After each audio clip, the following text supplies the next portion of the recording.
السلام علیکم اسٹوڈنٹس آج ہم گریڈ 5 کی کاروان اردو کے سبق کی طرف بڑھتے ہیں۔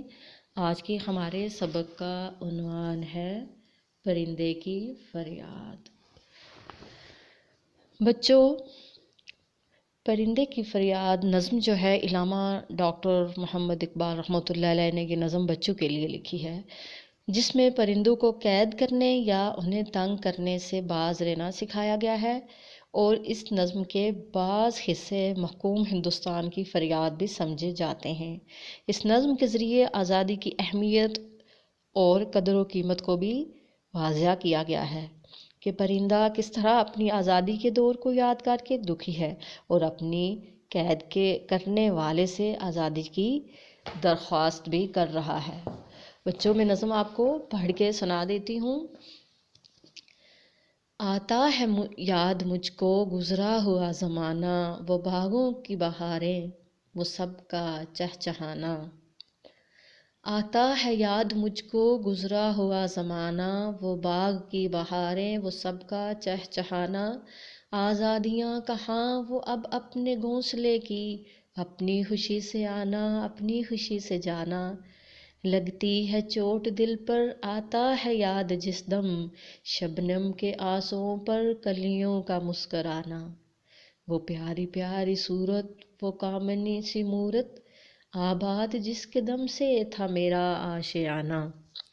آتی نہیں صدائیں اس کے میرے قفس سے، ہوتی مری رہائی اے کاش میرے بس میں۔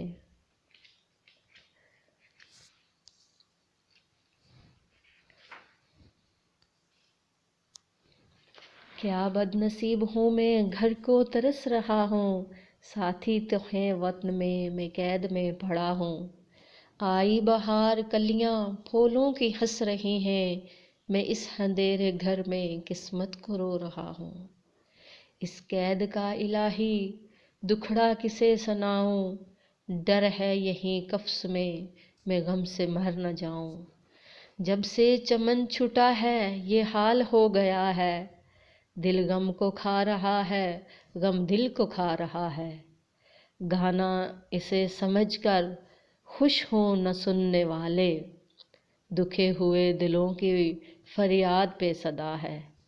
آزاد مجھ کو کر دے او قید کرنے والے، آزاد مجھ کو کر دے او قید کرنے والے، میں بے زباں ہوں قیدی تو چھوڑ کر دعا لے۔ ماشاءاللہ، بہت ہی پیاری نظم ہے، اور اب آپ نے اس نظم کو ترنم کے ساتھ گانا ہے، اور ایک جو ہے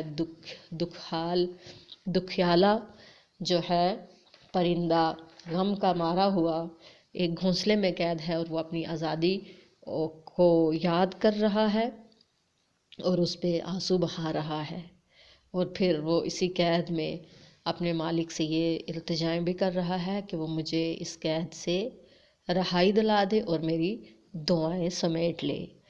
بچوں، آزادی بہت بڑی نعمت ہے، اور اس نعمت کو ضائع ہونے سے بچانا چاہیے، کیونکہ گزرا ہوا وقت انسان کے ہاتھ نہیں آتا۔